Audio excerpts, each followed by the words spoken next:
We had some editing work to do, but we made the decision, why not make a full ultimate master comparison video about how does the RED camera work, how is it versus the GH5, what other cameras do we use, how do we work with the audio, what are the settings. We have the RED Gemini, the new one, the 5K here. The challenge is, how do we film the RED with the RED? The good thing is, we just realized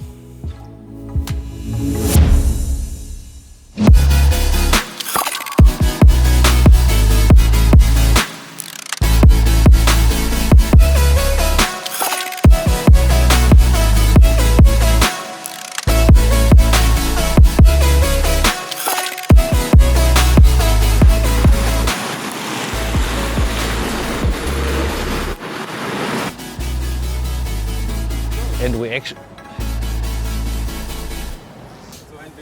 No! Water damage. That's the one thing you don't want to have with a RED camera. Well, I don't think it's possible, at all. We have to come by next time. But the idea was good. We do that comparison. So here we are. You want to buy a RED? And ask yourself if that's a smart decision. And I have to say right away, I cannot answer that question. I can just share the thoughts that we had. What are the advantages, disadvantages? I will show you how to take it apart. We will go through the menu. We will talk about all the accessories that we have. So it's gonna be quite a long video. We try to make it as short as possible, but we want to give you the overview because that's an important decision to make in life. There are very few important decisions, but buying a RED is definitely one of these. Let's start with the camera and the body. First things first, the body, that's the middle part here, is the one with the sensor. We have the Gemini 5K sensor. That's a new RED sensor, which is very light sensitive. So it's a bit smaller than full frame. It's Super 35. It's roughly APS-C size, but for us it's perfectly fine because it's very, very light sensitive. And that's the main thing. With the RED camera, you record everything in RAW, so you're able in post to, let's say, change ISO, you can change temperature of the color, so you can change almost everything. Well, of course not the aperture, but that's obviously something you do with the lens. So most of the stuff you can do in post, and the image quality is insane. We will show that to you later. It's very hard to see that on YouTube, and it's an overkill for YouTube, that's for sure. But if you're a filmmaker and you love image quality, this definitely make your heart beat faster. You buy the body itself, so you have to buy all the attachments around, and we thought through it quite carefully. This is the side handle, the RED side handle, and many people just buy this one, but we have these two. We have the top handle and the side handle. The advantage of the side handle is, if you look here, we have a lot of menus that, like a lot of buttons that we can set shortcuts to. Here we, for example, have focus shortcuts. I will show that later. We have stuff like aperture, focus. You can set this all here. You have a record button. We use that a lot. And this is, of course, cooler to use this button to record, as I learned from MP, but it's definitely more handy to use this one. But, well, I get that point. We have the top handle here. That's the large top handle. There's a smaller one here, which is not as handy to hold because this is a very honest camera, so you really need something to hold it and to walk with it. These are the hot shoes on the side. They're not from RED. We use them for the audio. So we have the Sennheiser, it says on here, okay, I should know, it's the Sennheiser AVX. We have two of them. Quite expensive, but very cool because you can charge them, recharge them, you don't need batteries. And we can attach two on the side here. One is right now on the GH5, but you could imagine there's a second one right here. And then if you interview in, let's say, a louder surrounding, we maybe show you a picture here, how it sounds like when you have two people, you have crisp audio. And audio is very important on YouTube. Actually more important than the image, I have to say. Then the V-Lock adapter, we have it here. We had to take that one because we wanted to use these batteries. That's the only adapter where these ones go on, and there's an older one which we didn't want to have. The most important thing, this guy here is for external power. You can either attach a cable with a battery pack that you can put here because it's heavy to carry. Sometimes MP uses that, and the cool thing, where is that actually? I'll show you. Do you have it with you? It's good that you can put it here And what you can do then is you can hot swap batteries. So you have one here,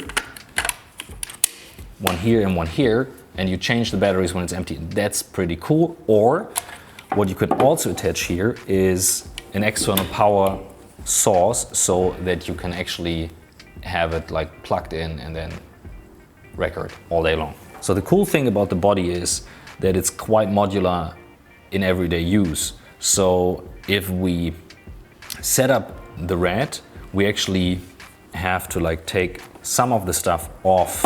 You have this very cool RED tool called Sidewinder that you can use to take that guy off. And we actually have to take this thing off if we have it in the case or in the backpack.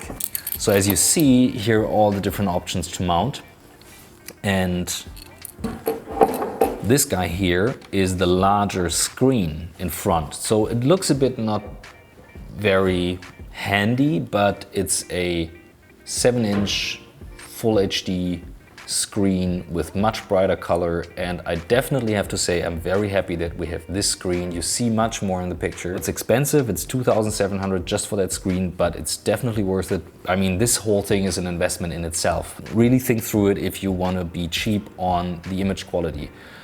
I always wanted to have a large screen for the GH5, I never did that, and now to compare that, it's much better to look in this picture than on the GH5.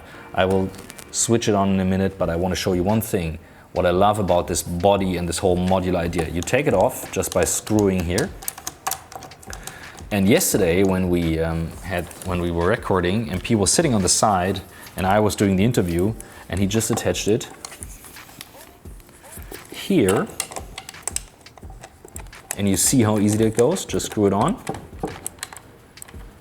That's it. Turn it around. And now you can sit on the side and look at the screen while you're recording. That's the idea of this modular system. That's pretty cool, I have to say. And it looks like an overkill to set that up, but if you see the image quality and filming with it, it definitely is worth the effort. To like finish up everything about the body itself that you buy, you can't do anything with it. You also need to buy the lens mount. Here we have Canon lenses. So we have these two main lenses and a Sigma. This is a 16-35mm image stabilized 4.0 aperture, which you have because it's image stabilized, but you need that for walking around. The RED is not image stabilized as the GH5. We will show you pictures side by side in a minute where we compare the two images. It's most likely difficult to see a difference if you don't know the difference. This is a 50mm 1.2 aperture, so a very fast lens this is a weapon. I mean, this is so cool, but you definitely need to hold it very still on a monopod or on a tripod, and not for walking around. Or you do slow-mo with it and then it's really fine. So that's not a point and shoot camera, that's more a run and gun camera. At least we use it for run and gun, but you definitely know what you're doing. Let's talk about batteries. So this is the Bebop battery made for this mount, and we bought these two big ones here.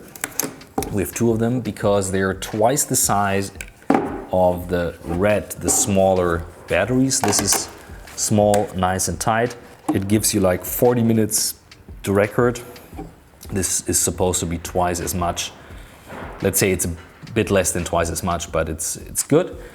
Oh, nice feature here, because this one shows, as a RED shows you how long it's lasts. This one has it an external, and SMP just showed me, where is it? You have the flashlight. You have a USB-C charger for your phone, and where's the flashlight? It's here. Double tap on the double tap. That was that one. So, I mean, that's a bit for geeks, but if you double tap, you have a flashlight here. I don't know if you need that, but maybe sometimes you need it. Geek stuff. Okay, that's definitely the big downside. This charger is huge, and it takes a while to charge these crazy batteries, and it's also not cheap because it's RED. So we can charge two batteries, but it takes a few hours to charge. So you really have to think through how much do you need. We have 6 of these, 2 of these, and it brings us through a day of recording. Not like full recording all the time, but like shoot and not shoot. So with the RED batteries, you can also tell how full they are if you click here on top. And the difference between the batteries and quality is the RED batteries are charged up to 80% the first one, then 80% the second one, and then the last 20% of the first one, and then the last 20% of the second one. So that's kind of smart charging of the original RED accessories. But batteries is definitely an issue, and in the beginning I was like, oh, why did we do that? Because the GH5, with one of the small batteries it has, brings you through a day. Now, we need to talk about data if we talk about RED, and this is called the RED Mag.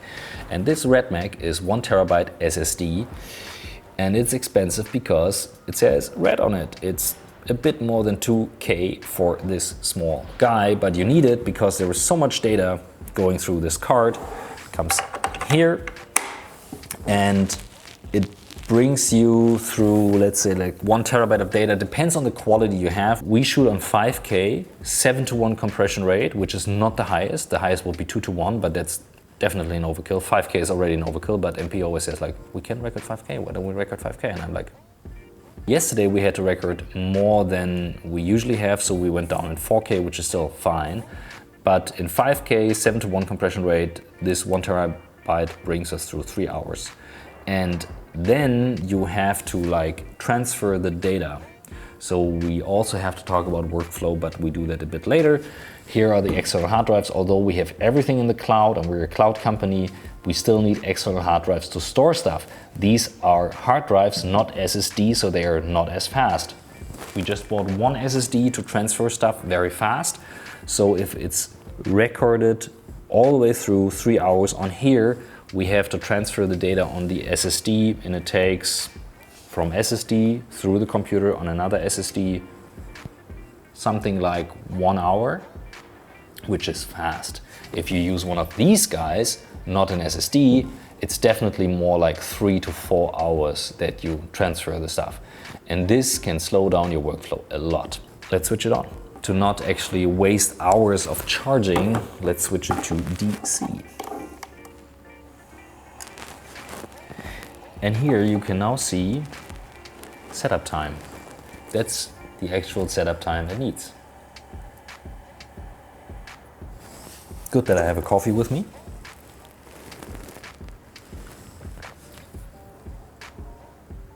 As you could see, it takes a moment. It's good that MP has his shoes there.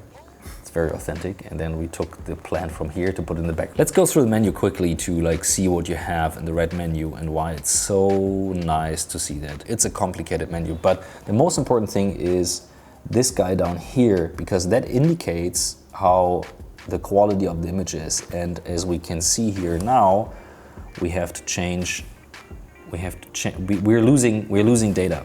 So when the lights are off, we're not losing data. If the lights are on, we're losing data in the different color ranges. Why is that showing and indicating here? It's because with the RED camera, you record in RAW. And if it's RAW, the image you see is not the image you get, because you can like work with it afterwards. But if your aperture, so if the image is too bright, you're losing data, and that's why it indicates that you have to change something here. So this is like your little light that you can work with. So that's quite handy to see. And what RED does is they actually put a 709 LUT on this image, because what you would actually get here is a log image that looks like this. So this is the raw file you get, color grade options that you can imagine what you want to have. But what you would get with it, LUT that we use, is this. So the image that you get is already super nice. And since we added with Premiere Pro actually recognizes this LUT, and then you can switch it on and off. So that's for us quite nice to work with, and we love the colors we get from the RED. What we have up here is the frame rate, and you just like go on here and change the frame rate how you want it. We love to record in 24 frames, like cinema format with this nice motion blur. And then you can change it depending on the quality you record to slow-mo. Now you see it stops with 75 frames per second. That's because we record in 5K 7:1 quality. If we lower it to, let's say, 5K HD, in quality. Then we can lower the frame rate now to 96 frames per second. If we go even lower in quality, let's say the normal 4K HD, we can go down to 120 frames per second. To compare that, the GH5 can do in full HD 180 frames per second. Let's just check how low we can go here. Lowest quality on the RED is still 2K HD, which is still a very nice image. As you realize what it does, it actually doesn't use the full sensor now anymore, it's cropping into the sensor. And then we can go down to 240 frames per second, which is slow. Well, let's record something. And you will realize the camera is quite slow when you do that, when you go back forth switch, so it's not like an iPad, this thing. Oh, as you see, a very crisp image, very slow, very smooth, slow motion and a very high quality.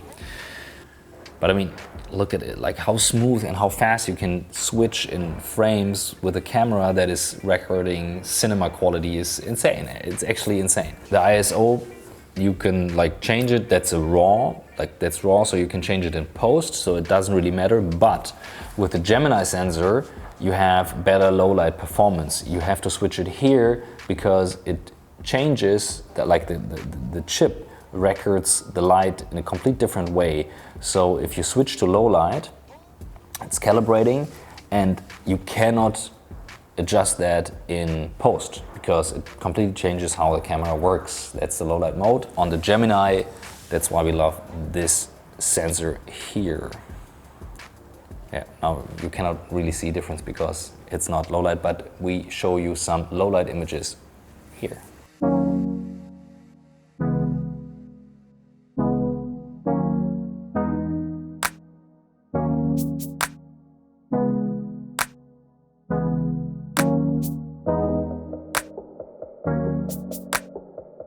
Aperture, which you usually want to change very fast, so we have it put on a shortcut here to change that.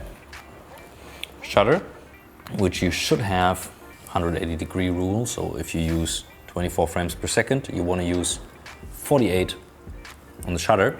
Temperature, already set, but you can like change any temperature you want, of course. And then the quality.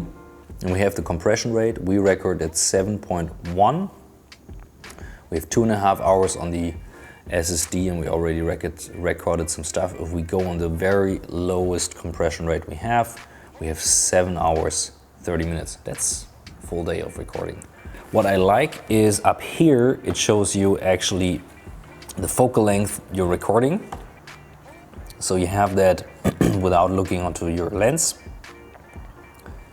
Now you see the focus distance, and the image is already an image where we can see indicated where the focus is. That's because we have a view that we can change here. That's the actual image you would get. That's an overlay on the focus to see like really sharp focus. And here, as you can see, you see the normal image but very sharp where it's in focus. And as I said, this would be the actual image, so it's much harder to see what is in focus. Let's talk about the menu. Very important first thing is to power it off. It's much better to use this one than to power it off on the camera because this is the actual whole system shut down. So you would go into power, shut down, and then you hit it again and then it shuts down. There's also a power save mode that we put here on the B for black. Then it uses less battery, but it's still on, and you can switch it back on much faster as if it would be shut down. There's a lot in the menu and it's maybe an overkill to go through that.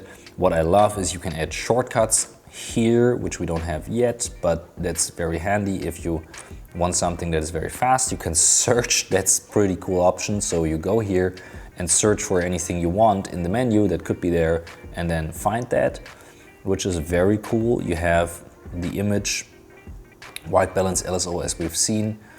You have the playback, which we had down here. As you've seen already, you have the media that you monitored. You can see the different clips and go through them that you recorded during the day. That's the SSD. So you see how full the storage is. If it's on, you need to eject the media If it's off, you can take it out, like with a normal hard drive. Monitoring is if you have an external monitor on it. Oh, that's nice. So MP added a preset for slow motion. So it automatically changes to 4K. To 4K slow motion, so you don't need to go through that. So for example, instead of like pressing all these buttons, you just go on the side on the preset and go back to 5K. That's pretty cool, I didn't know that. So as you see, it's very modular also from the menu and from the body.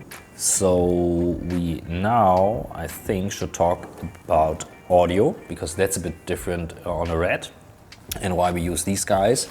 I mentioned the Sennheiser AVX and the advantage. The mic is underneath my pullover right now and it's quite good audio, and you have this device attached to it. Very high quality, much better than the Rode. You can charge it, it brings you through a day. You can use two of them, very handy. They are not cheap, but quality-wise they are very good. Much better than the audio we used before, and we don't want to sync the audio all the time. So there are two of them, ME2 and MKE2. The better one is MKE2. We have these ones. I don't know exactly what the difference is though, I have to tell you, it's just better. Fair enough.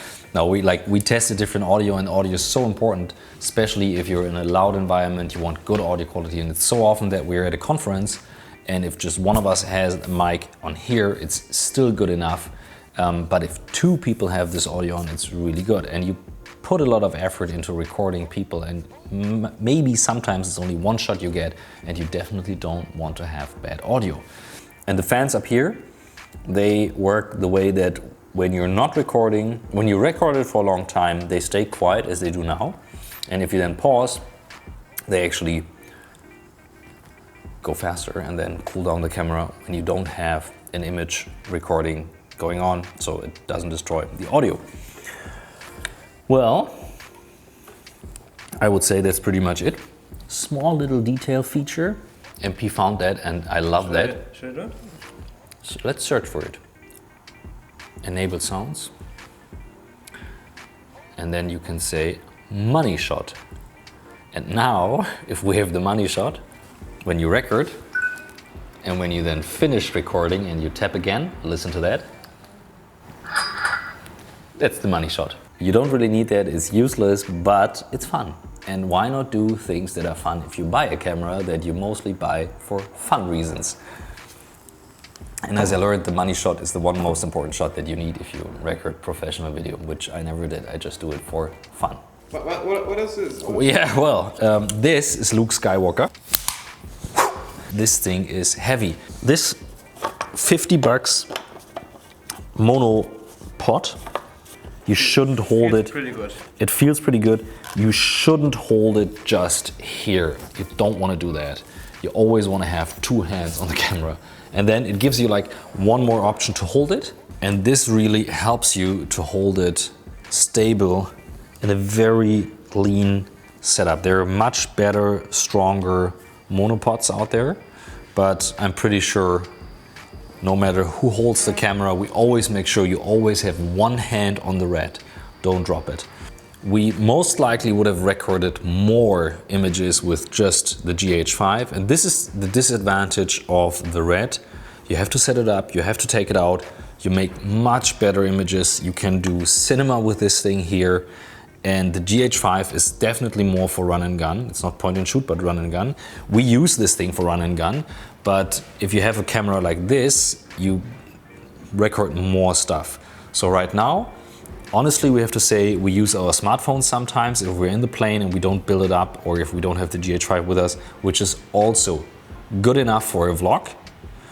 This is cinema. So you cannot use the RED as your single camera, I would say.